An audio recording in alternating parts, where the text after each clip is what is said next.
नमस्कार. तुकाराम मुंढे साहेबांच्या अथक प्रयत्नातून पगारवाढ होणार का? महाराष्ट्रातील संजय गांधी निराधार अनुदान योजना, श्रावणबाळ सेवाराज्य निवृत्तीवेतन योजना या योजनेअंतर्गत येणाऱ्या सर्व दिव्यांग बांधवांचं या ठिकाणी लक्ष लागून राहिलेलं आहे. नमस्कार श्रोत्यांनो, तुम्ही पाहताय ब्रेकिंग न्यूज भारत TV, हे महाराष्ट्रातील अधिकृत चॅनल. आणि आज आपण याच विषयावर जाणून घेणार आहोत की महाराष्ट्रामध्ये सुरू असलेल्या संजय गांधी निराधार अनुदान योजना आणि श्रावणबाळ सेवाराज्य निवृत्तीवेतन योजना या योजना अंतर्गत येणाऱ्या दिव्यांग लाभार्थ्यांसाठी विशेषतः पगारवाढ केली जाणार आहे का? तर श्रोत्यांनो, शेवटपर्यंत हा व्हिडिओ पहा. व्हिडिओला कुठेही स्किप करू नका आणि व्हिडिओ सोडून कुठेही जाऊ नका. त्याचबरोबर जर तुम्ही नवीन असाल तर या चॅनलला सबस्क्राईब करायला विसरू नका, जेणेकरून अशाच प्रकारचे नवनवीन माहितीपूर्ण व्हिडिओ तुमच्यापर्यंत पोहोचत राहतील. श्रोत्यांनो, महाराष्ट्रामध्ये पुन्हा एकदा दिव्यांग लाभार्थ्यांची पगारवाढ होणार या विषयावर चर्चा सुरू झालेली आहे. अर्थातच ज्याप्रमाणे तुम्हाला माहिती आहे की ऑक्टोबर 2025 या कालावधीपासून सर्व दिव्यांग लाभार्थ्यांना, ज्यामध्ये संजय गांधी निराधार अनुदान योजना तसेच श्रावणबाळ सेवाराज्य निवृत्तीवेतन योजना या योजनांतर्गत येणाऱ्या सर्व दिव्यांग लाभार्थ्यांना ₹1500 वरून ₹2500 अनुदान, वाढीव अनुदान देण्याची तरतूद महाराष्ट्र शासनाने केली होती. परंतु आत्ता जून महिन्यामध्ये पुन्हा एकदा ₹2500 पगारवाढ ही ₹3000 ते ₹3500 होणार का? या चर्चेला खूप मोठ्या प्रमाणात दुजोरा दिला जात आहे किंवा अशी सर्वीकडे चर्चा सुरू झालेली आहे.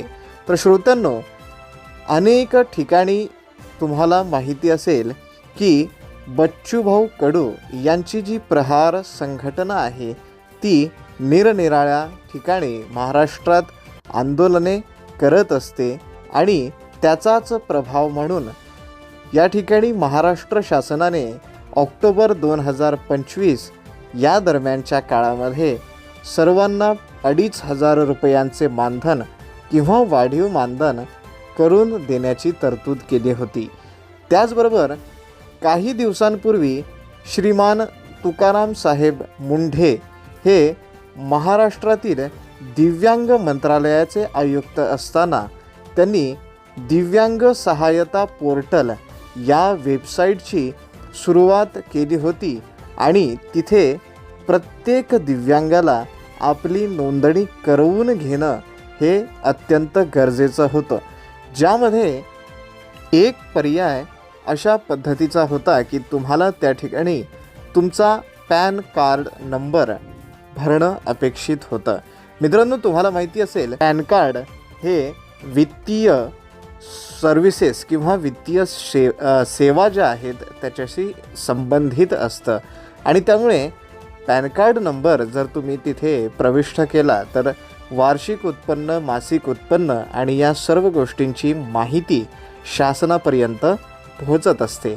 त्यामुळे असा एक त्या ठिकाणी चर्चेचा भाग सुरू झालेला आहे की पॅन कार्डच्या एंट्रीमुळे किंवा जो तुम्ही दाखल केलेला पॅन कार्ड नंबर आहे त्याच्या एंट्रीमुळे गव्हर्मेंटला जे आहे, जे खरेच गरजू किंवा जे खरेच काय म्हणू शकतो आपण त्याला, इकॉनॉमिकली बॅकवर्ड लोक आहेत, त्यांचं मासिक उत्पन्न किंवा वार्षिक उत्पन्न हे गव्हर्मेंटच्या रेकॉर्डला त्या ठिकाणी दिसून येत आहे आणि त्यामुळे यांच्या पगारामध्ये वाढ करावी की नाही ही जी चर्चा आहे ही आता दिव्यांग मंत्रालयापर्यंत पुन्हा एकदा सुरू झाल्याची चिन्हे आपल्याला पाहायला मिळत आहेत. मित्रांनो, अनेक स्रोतांमधून जसे व्हॉट्सॲप असेल, टेलिग्राम असेल, फेसबुक असेल किंवा इंस्टाग्राम असेल, अशा अनेक स्रोतांमधून या पगार वाढीची चर्चा या ठिकाणी सुरू झालेली आहे. त्यासाठी मित्रांनो, तुम्हाला सर्वात महत्त्वाच्या ज्या बाबी आहेत ते लक्षात घेणं अत्यंत आवश्यक आहे. जर तुमचं रजिस्ट्रेशन झालं नसेल, अर्थातच दिव्यांग सहाय्यता पोर्टल या पोर्टलला जर तुमचं रजिस्ट्रेशन झालं असेल तर अतिउत्तम. पण जर तुमचं रजिस्ट्रेशन झालं नसेल तर तुम्ही त्या ठिकाणी तुमचं रजिस्ट्रेशन करून घेणं अत्यंत आवश्यक आहे. कारण पॅन कार्ड ही जी एंट्री आहे, हा जो नंबर आहे परमनंट अकाउंट नंबर, हा जो नंबर आहे हा वित्तीय सेवा ज्या असतात त्या सेवांशी संबंधित असतो, अर्थातच तुमच्या उत्पन्नाशी संबंधित असतो. आणि जे गरजूवंत दिव्यांग आहेत, जे गरजूवंत पात्र लाभार्थी आहेत, त्यांना यामुळे जे आहे अनुदान वाढ त्या ठिकाणी मिळू शकते.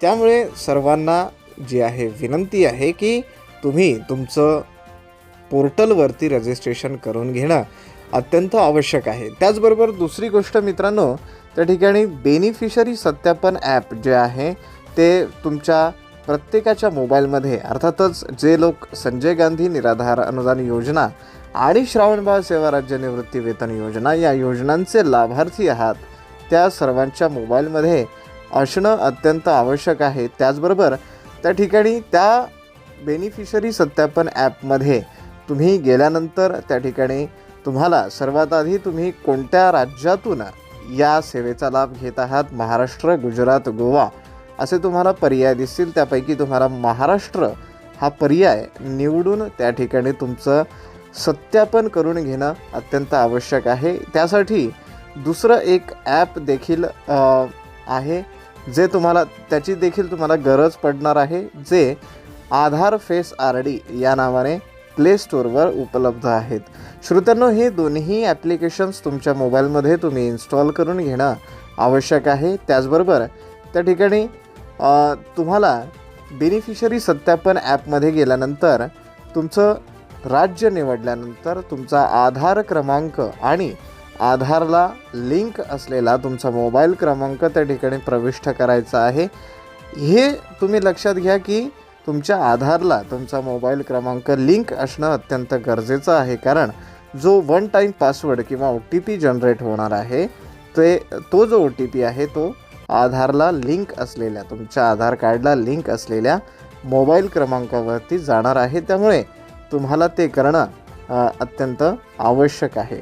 श्रोत्यांनो, आत्ता आपण जर काही श्रोत्यांचं रजिस्ट्रेशन झालं नसेल, म्हणजे दिव्यांग सहायता पोर्टल असो किंवा मग बेनिफिशरी सत्यापन या दोन्हीपैकी कुठेही रजिस्ट्रेशन झालं नसेल आणि जर तुम्हाला त्याचं प्रत्यक्षीकरण किंवा प्रात्यक्षिक जर तुम्हाला व्हिडिओच्या सहाय्याने हवं असेल किंवा कसं करावं याची जर प्रोसेस तुम्हाला हवी असेल तर तुम्ही आम्हाला कमेंट बॉक्समध्ये कळवू शकता. यासाठी फक्त तुमचं नाव आणि तुमची जी समस्या आहे ती कमेंट बॉक्समध्ये लिहायची आहे आणि कमेंट करून आम्हाला पाठवायचं आहे.